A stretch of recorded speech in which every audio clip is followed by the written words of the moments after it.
Anda masih bersama TV Desa Flotim, Perekat Jati Diri Bangsa.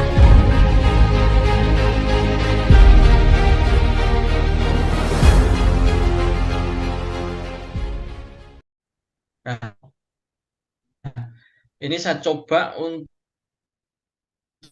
memberi gambaran singkat ke teman-teman bahwa acuan ini adalah Perpres 72 2021 dan Ranpasti. Ya, di dalam Perpres dan Ranpasti ini ada indikator-indikator yang menjadi target capaian nasional.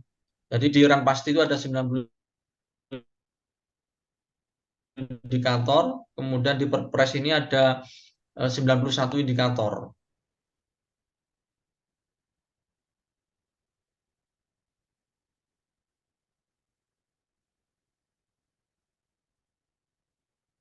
Kepada Ketua Pelaksana Percepatan Penurunan Stunting Nasional melalui wakilnya Mendagri. Ini kita laporkan setiap semester. Dan di dalam Perpres dan Ranpasti mestinya TPPS, Tim Percepatan Penurunan Stunting yang mengawal ini, baik itu tingkat desa, kecamatan, kabupaten maupun provinsi, itu harusnya melaporkan. Jadi tingkat desa melaporkan kepada bupati atau TPPS kabupaten. Ini yang harusnya berjalan seperti itu, tapi belum berjalan. Yang sudah berjalan baru TPPS kabupaten dan provinsi melaporkan ke tingkat nasional. Nah, kemudian kalau saya petakan, saya mapengkan dari 90 indikator dari Perpres, ini indikator Perpres 72 ini terbagi menjadi dua lampiran, dari lampiran A dan lampiran B. Di lampiran A ini ada 20 indikator. Terdiri dari satu indikator layanan intervensi spesifik, ini ada 9 indikator. Indikator layanan intervensi sensitif, ini ada 11 indikator.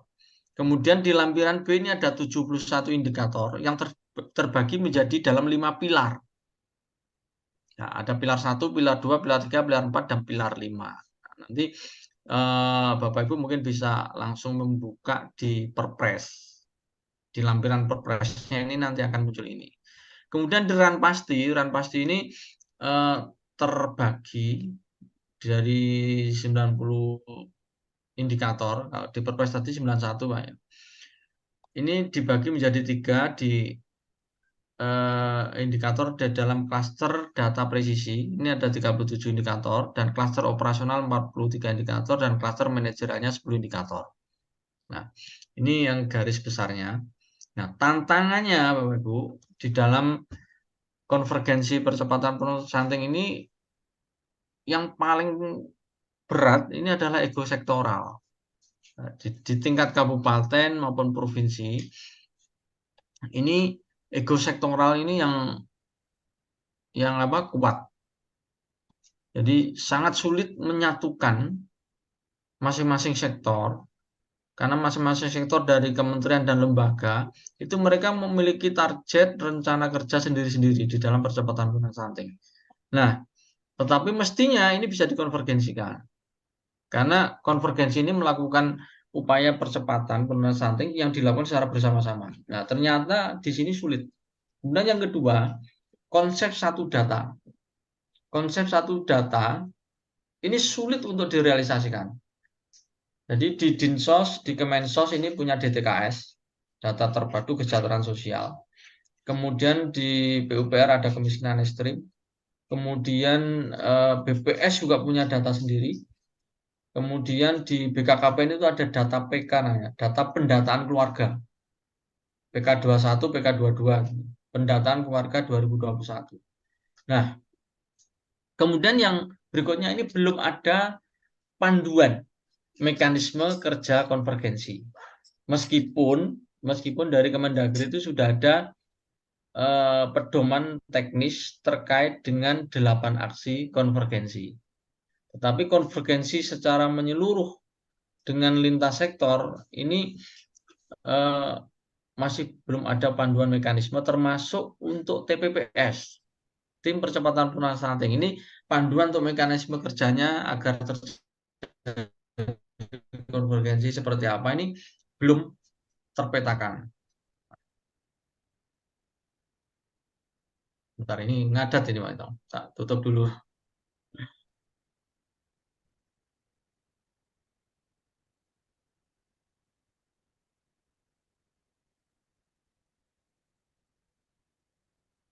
Nah, itu tadi yang terkait Perpres Ranpasti. Kalau kita masuk ke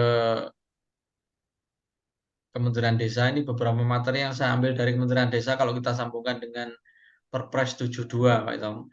Ini tanggung jawab Kemendes PDTT dalam pencapaian target antara percepatan penurunan stunting. Target antara itu di lampiran A tadi ada 20 indikator, jadi 9 indikator intervensi spesifik dan 11 indikator intervensi sensitif. Ini target antara namanya. Kemudian mendukung Kementerian Kesehatan dan BKKBN terkait penyediaan layanan intervensi spesifik dan sensitif. Jadi fokus di 20 indikator tadi. Kemudian memfasilitasi desa untuk memastikan warga warga yang menjadi sasaran program percepatan penurunan stunting dapat mengakses layanan intervensi spesifik dan sensitif.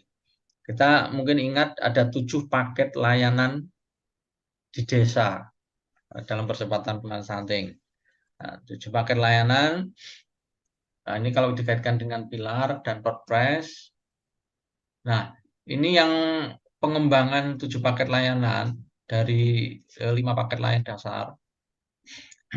Di 5 paket ini mulai kesehatan ibu dan anak KIA, kemudian konseling gizi terpadu, perlindungan sosial, air bersih sanitasi, PAUD. Nah, kemudian ditambah lagi dengan pemeriksaan kesehatan push dan pemberian tablet tambah darah atau TTD. Jadi 7 paket layanan. Ini yang paket layanan di desa. Memastikan kelompok prioritas yaitu ibu hamil dan bayi 0 sampai 2 tahun dalam kurung 1000 HPK, remaja putri atau rematri dan push dapat mengakses 7 paket layanan dasar. Jadi keluarga yang menjadi sasaran di dalam percepatan penurunan stunting ini ada 4 kategori, Pak Tong. Jadi satu calon pengantin, jadi keluarga berisiko stunting. Jadi di percepatan penurunan stunting ini yang disasar bukan bayi stuntingnya, agak berbeda. Kalau sudah terjadi kasus stunting ini relatif sulit untuk diintervensi. Bisa diintervensi terutama hanya di 1000 HPK. Kalau lebih dari 1000 HPK di atas 2 tahun itu relatif tingkat keberhasilan itu kita pernah diskusi dengan Dinkes, dengan pakar dari anak, ini paling hanya 20% ya, untuk mengentaskan stuntingnya. Makanya dari yang kasus stunting kalau sudah balita di atas 2 tahun, di atas baduta, ini relatif kecil untuk bisa dipulihkan. Bisa dikurangi ya, tapi pulih sulit. Sehingga yang dilakukan ini adalah pencegahan, tapi preventif di 1000 HPK. Nah, ini yang dilakukan. Yang disasar siapa? Yang disasar adalah KBS, keluarga berisiko stunting. Nah, KBS-nya ini terdiri dari 1 catin, calon pengantin, termasuk rematri, remaja putri. Remaja putri yang sudah menstruasi, ini rawan terhadap anemia. Sehingga intervensinya TTD, tablet tambah darah. Termasuk calon pengantin di 3 bulan sebelum pranikah. Kemudian yang kedua, itu adalah keluarga yang memiliki ibu hamil. Ya, bumil. Kemudian yang ketiga adalah keluarga yang memiliki ibu pasca persalinan atau ibu nifas yang baru melahirkan. Kemudian yang keempat, keluarga yang memiliki baduta dan balita. Jadi 4 sasaran. Ini yang kategori keluarga berisiko stunting. Ini ada 4, 1 catin, rematri dan catin. Kemudian yang kedua bumil, ketiga bupas, ibu pasca persalinan. Kemudian yang keempat baduta balita. Ini yang nah, kemudian KPM, Pak Ibu, ini nanti bagaimana peran KPM, bagaimana keterlibatan dengan TPPS desa. Nah, nanti kita lihat. Kalau kerja KPM mungkin Bapak Ibu sudah paham sekali. Jadi KPM ini tidak bisa bekerja sendiri, wajib bekerjasama dengan Kadek Posyandu, guru PAUD, bidan, dan lain-lain. Ini saya yakin sudah dipahami bersama. Kemudian di desa juga dari Kemendes ini ada Rumah Desa Sehat atau RDS. Nah, RDS ini ada pedoman. Saya sudah punya pedoman, saya sudah baca juga. RDS, Rumah Desa Sehat, berkedudukan di desa. Setiap desa di kabupaten kota, lokasi prioritas pencegahan stunting diharapkan membentuk rumah desa sehat. RDS dibentuk berdasarkan hasil musyawarah desa, anggota RDS yang berasal dari unsur pegiat pemberdayaan masyarakat dan pelaku pembangunan desa. Pembentukan RDS ditetapkan dengan surat keputusan kepala desa. Fungsi RDS, Rumah Desa Sehat, ini satu sebagai pusat informasi pelayanan sosial dasar di desa, khususnya bidang kesehatan. Pelayanan sosial dasar ini kan ada pendidikan, ada kesehatan, ada ketahanan ekonomi kalau nggak salah ya. Nah, ini ada yang termasuk 7 paket layanan dasar itu. Kemudian yang kedua sebagai ruang literasi kesehatan di desa. Kemudian yang tiga sebagai wahana komunikasi, informasi, dan edukasi tentang kesehatan di desa.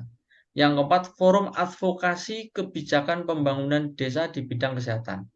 Yang kelima adalah pusat pembentukan dan pengembangan kader pembangunan manusia. Jadi KPM ada di dalamnya. Ini nanti Bapak Ibu, kalau disinergikan dengan TPPS desa, nanti akan kelihatan seperti ini. Nah, tadi kan ada beberapa kedudukan TPPS desa dan rumah desa sehat. Nah, ini Mas Panani bisa dibesarkan. ya tadi soalnya nggak bisa saya Oh, scroll. iya, iya. Ya. Makanya saya oke. Nah, kalau kita lihat ini, Pak Tong, jadi di dalam rumah desa sehat itu kan sebagai forum lintas pelaku kaum peduli pemberdayaan yang peduli tentang pembangunan di desa, khususnya bidang kesehatan. Ini sebagai forum komunikasi, sebagai wadah untuk literasi. Nah, sementara di desa ini untuk pelaksanaan konvergensi percepatan penurunan stunting desa, ini juga dibentuk tim percepatan penurunan stunting di desa. Nah, coba kita unsur-unsurnya hampir sama. Forum atau wadahnya bisa RDS, ya, forum atau wadahnya bisa Rumah Desa Sehat, tetapi struktur kelembagaannya bisa menggunakan TPPS, Tim Percepatan Penurunan Stunting Desa. Nah, TPPS desa di dalamnya, nanti akan kita lihat strukturnya. Di dalamnya itu ada KPM, Kader Pembangunan Manusia. Kemudian ada perangkat desa, ada Sekdes, ada PKK, ada Tim Pendamping Keluarga atau TPK. Kemudian ada Penyuluh Keluarga Berencana, PKB, PKLKB. Penyuluh Lapangan Keluarga Berencana. Ada kader PPKBD dan sub PPKBD. Kemudian ada kader Posyandu. Semuanya di dalam TPPS. Unsur-unsur yang lainnya seperti Fatayat, perangkat desa, PAUD, kader lain ini bisa bergabung di dalam forum Rumah Desa Sehat. Jadi Rumah Desa Sehat ini merupakan forum komunikasi pelaku bidang kesehatan di desa, termasuk di dalam pencegahan stunting. Sementara TPPS desa ini ketuanya adalah ketua tim penggerak PKK, jadi bulurah. Wakilnya adalah Sekdes. Kemudian ada 2 bidang. Bidang lapangan TPK, ini ada bidan PKK, PKB atau PLKB. Kemudian bidang lapangan pengelolaan data, ini ada KPM, PPKBD, Posyandu. Ini di strukturnya sesuai dengan Ranpasti, Rencana Aksi Nasional Percepatan Penurunan Stunting Indonesia. TPPS desa merupakan kelembagaan yang menjadi motor penggerak di dalam konvergensi percepatan penurunan stunting desa. Jadi kalau kita kolaborasikan antara TPPS desa dengan RDS ini memang seharusnya begitu. Baru nanti di TPPS ini bisa menyusun program kerja yang di dalamnya ada 7 paket layanan ini bisa dimasukkan. Kemudian program kerja ini dibawa ke rembuk stunting desa agar bisa masuk di dalam rencana kerja pemerintah desa atau RKP desa. Jadi masuk di dalam siklus perencanaan desa. Harapannya nanti di sasarannya keluarga risiko stunting atau keluarga berisiko stunting atau KBS-nya ini bisa kena diintervensi melalui program percepatan penurunan stunting di desa yang dikawal oleh TPPS desa.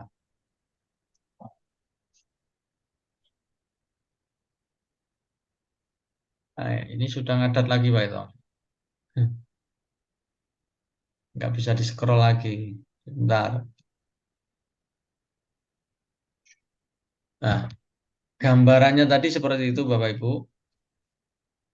Kemudian beberapa hal yang mungkin bisa terkait dengan pendataan. Mungkin bisa dilihat juga kalau kita lihat prosesnya mungkin dari TPPS desa. Ini sekretariat bersamanya adalah di Rumah Desa Sehat, Forum Rumah Desa Sehat.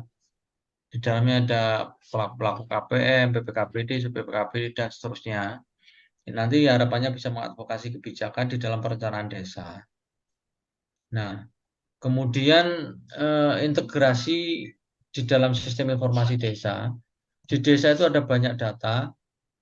Teman-teman KPM mendata EHDW, Electronic Human Development Worker. Kemudian di desa ada bidan desa, ini ada data EPPGBM, elektronik pendataan pelaporan gizi berbasis masyarakat. Nah, kemudian ada data SIGA, Sistem Informasi Keluarga. Kemudian ada SDGs desa, ini semuanya di desa.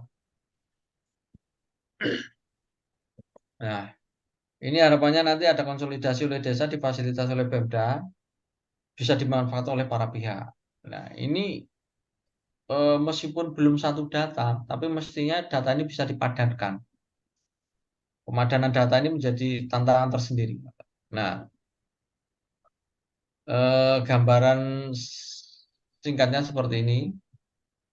Jadi ada keluarga, posyandu, PAUD, kemudian pendataan dan pemantauan dengan EHDW, kemudian alur pelaksanaannya melakukan pendataan menggunakan EHDW, rembuk stunting, berdasarkan data EHDW, memetakan peran dan konsolidasikan rencana kerja dalam RDS, tim penanggulangan TPPS desa ini maksudnya, kemudian kegiatan stunting menjadi bagian dari RKP dan APBDes. Ini arahnya ke sana. Kemudian beberapa pelaku di desa ini kalau kita petakan, KPM mendata EHDW, kemudian tim pendamping keluarga bersama dengan penyuluh keluarga berencana dan penyuluh lapangan keluarga berencana ini melakukan surveillance, pendampingan keluarga risiko stunting, pendataan sistem informasi keluarga, dan pendataan keluarga 2022. Ini yang diampu oleh TPK dan PKP PLKP. Kemudian perangkat desa ini akan fokus di kebijakan penganggaran. Kemudian di lain bisa berpartisipasi di dalam setiap kegiatan percepatan penurunan stunting. Nah, ini gambaran. Nah, ini Bapak Ibu.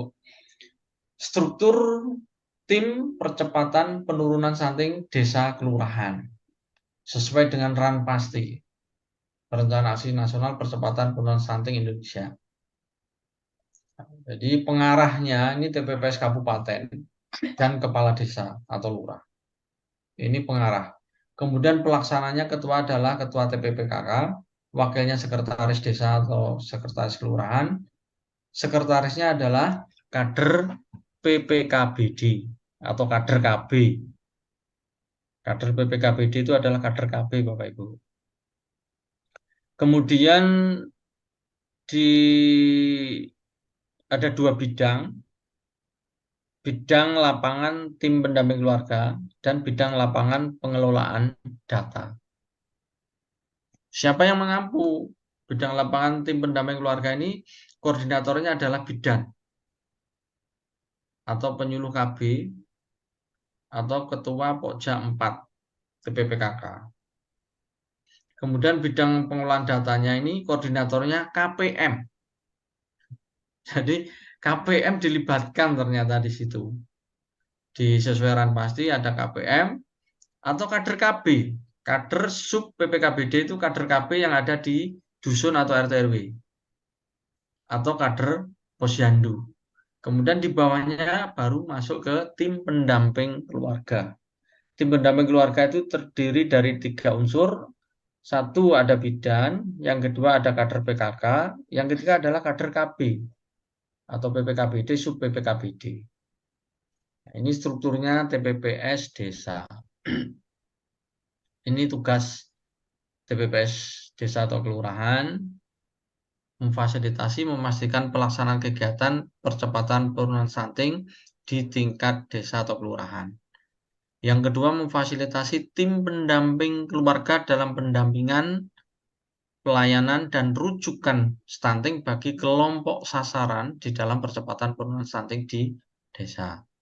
Yang ketiga, melakukan pendataan, pemantauan, dan evaluasi secara berkala di dalam pendampingan dan pelayanan bagi kelompok sasaran percepatan penurunan stunting di desa. Kemudian yang keempat, melaksanakan rembuk stunting di tingkat desa kelurahan minimal 1 kali dalam 1 tahun.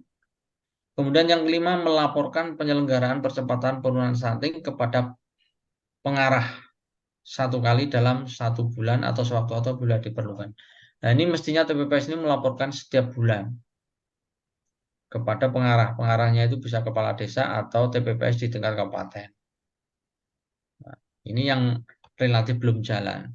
Dan rembuk stunting yang dijalankan oleh teman-teman pendamping desa. Ini sebetulnya juga amanah yang harus dilakukan oleh tim percepatan penurunan stunting di tingkat desa. Ini yang kecamatan, TPPS kecamatan, pengarahnya TPPS kabupaten kota, dan ramil Kapolsek. Kemudian pelaksana, ketuanya adalah camat, wakilnya adalah kapus, kepala puskesmas. Kemudian sekretarisnya adalah kepala UPT KB. Jadi di kecamatan itu ada balai UPT KB. Ini balainya para penyuluh KB. Kemudian kepala UPT KB kecamatan atau koordinator penyuluh KB atau koordinator PKB. Koordinator penyuluh KB. Kemudian bidangnya ada 3, bidang koordinasi pelayanan intervensi sensitif dan intervensi spesifik, kemudian bidang penggerakan lapangan, dan bidang koordinasi data. Nah, ini intervensi spesifik sensitif ini koordinatornya adalah ketua IB di kecamatan, Ikatan Bidan Indonesia. Kemudian bidang penggerakan lapangan ini koordinatornya ketuanya adalah ketua TPPKK, berarti Bu Camat. Bidang 3 di bidang data ini Sekcam atau koordinator PKB. Nah, ini tugas-tugasnya. Yang di kabupaten ini Bapak Ibu, kalau di kabupaten ini ketua pengarahnya adalah bupati atau wali kota, forum koordinasi pimpinan daerah anggotanya, kemudian pelaksananya adalah ketuanya wakil bupati atau wakil wali kota kalau di kabupaten. Kemudian wakil ketuanya ada sekda, ada kepala bapeda, dan ketua tim penggerak PKK. Sekretaris itu ada di OPD KB, ada di DP3A KB, sekretarisnya. Kemudian bidangnya ada 4, sama bidang intervensi sensitif dan spesifik. Ini koordinatornya adalah Dinkes. Kemudian bidang perubahan perilaku dan pendampingan keluarga ini bidang Dalduk di OPDKB. Kemudian bidang koordinasi konvergensi dan perencanaan ini koordinatornya Bapeda. Kemudian yang bidang 4, bidang data, monitoring, evaluasi, dan knowledge management. Ini melibatkan perguruan tinggi atau biasanya Kominfo. Baru nanti ke bawahnya ada TPPS kecamatan. Saya kira itu Pak Itong mungkin yang bisa saya share ke kawan-kawan. terkait dengan percepatan penurunan stunting yang terima kasih sekali di forum ini saya bisa sekaligus menginformasikan bahwa di dalam konsep konvergensi percepatan penurunan stunting ini ada satu tim yang dibentuk di tingkat provinsi, kabupaten kota, kecamatan, dan desa. Dan peran-peran di situ tadi sudah saya sampaikan ada beberapa pelaku dan bisa dikolaborasikan dengan forum rumah desa sehat. Dan teman-teman termasuk KPM, ini termasuk juga ada di dalam TPPS di desa maupun di rumah desa sehat. Anda masih bersama TV Desa Flow Team, Perekat Jati Diri Bangsa.